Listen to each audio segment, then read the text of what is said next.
Chapter 12 of Christianity in the Apostolic Age.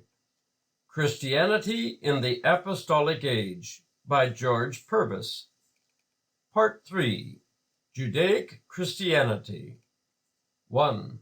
Historical Sources. 132.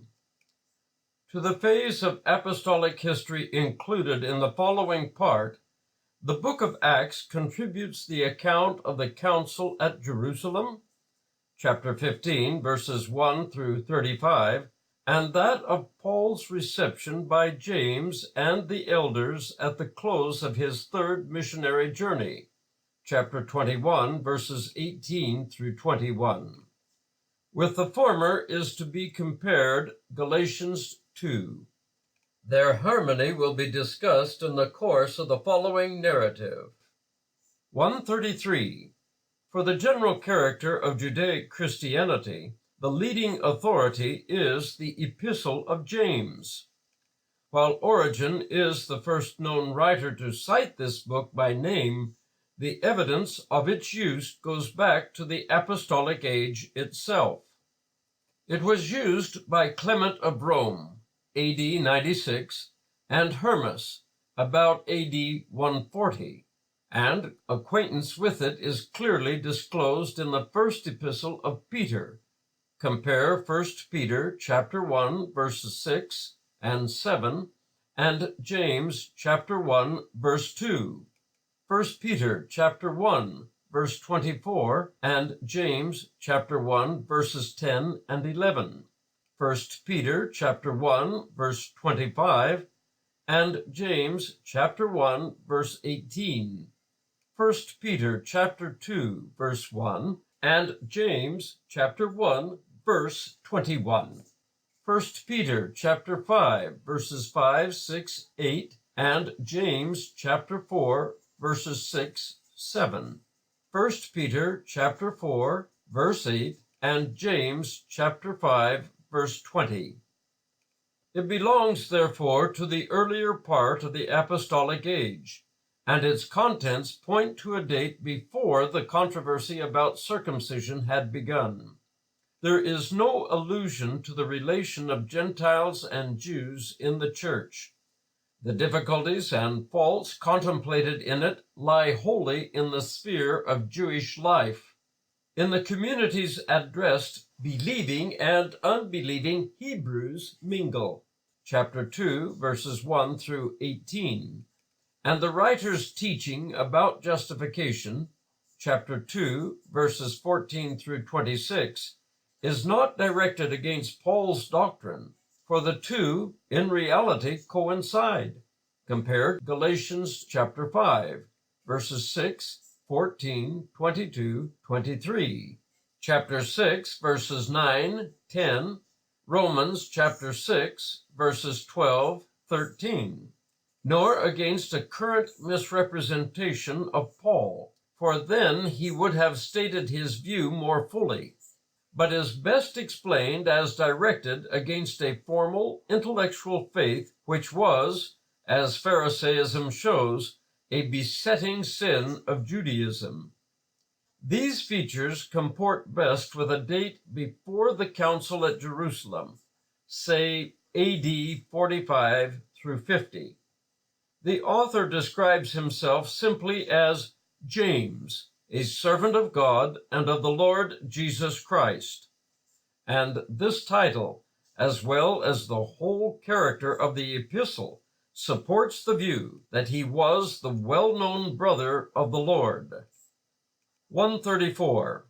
So strongly Judaic is the tone of this epistle that a few recent critics have maintained it to be the work of a non-Christian Jew, interpolated here and there by a Christian hand. The conclusive reply to this is that the work is saturated with allusions to the teachings of Jesus.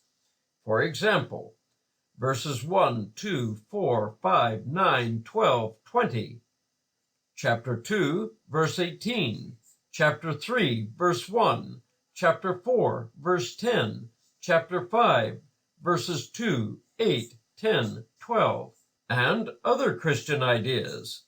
For example, chapter 1, verses 6, 8, 21, chapter 2, verses 5, 12, 13, chapter 4, verse 5, chapter 5, verses 8, 9, while it contains references to the early history of Christianity, chapter 2, verses 5, 6, chapter 5, verse 14, and probably to baptism, chapter 2, verse 7.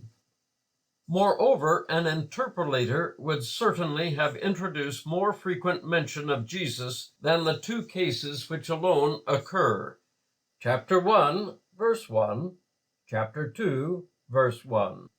Hence, a larger number of scholars date the epistle much later and deny that it was written by the Lord's brother.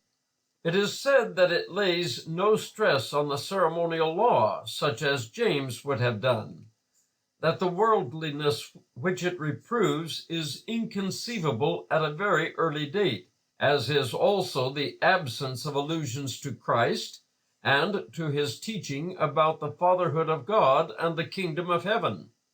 The epistle is held, therefore, by this class of critics to be the work of an unknown author who lived late in the 1st century.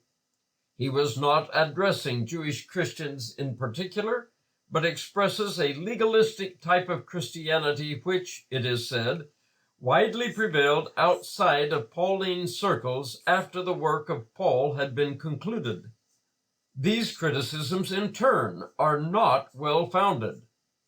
The first forgets the Christianity of James, which is as well attested as his attachment to the law. It is most probable that, like Jesus, he would lay stress on the spiritual content of the law, and if the conflict concerning the relation of the believer to the law had not yet risen, there was no reason for him to exhort Jewish readers to observe its forms, even if he had been inclined to do so. As to the worldliness of the readers, it is sufficient to recall the examples of Ananias and Sapphira after Pentecost, and the condition of the young Corinthian church 5 years after it was founded, to show that even in the earliest part of the Apostolic Age, the church was exposed to temptations of the most carnal kind. Its alleged legalism, moreover, disappears when its teaching is carefully examined. The argument drawn from the paucity of references to Jesus is more plausible, but these features are equally difficult of explanation at a later period. In either case, the Christian element in the epistle is unquestionable, and its peculiarities are most naturally explained by assigning to it an early date, and supposing that it was addressed especially to the Jewish Christians of Syria. J. B. Mayer, Theodor Zahn, Beschlag. 135. In addition to these authorities for Judaic Christianity, should be named the Epistle to the Hebrews. That work, however, does not represent the opinions of Judaic Christianity as current in the churches of Palestine. While, therefore, allusions in it are valuable for our present purpose, its teaching belongs to another phase of the history. 136. Of extra-biblical authorities are to be mentioned the accounts in Josephus, Antiquities, Book 20, Chapter 9, Paragraph 1, and Eusebius, Historia Ecclesiastica, Book 2, Section 28, of the death of James, as well as the latter's report of the church's flight to Pella at the opening of war with Rome, Historia Ecclesiastica, Book 3, Section 5, and of the appointment of Simeon to succeed James, Book 3, Section 11. End of Chapter 12.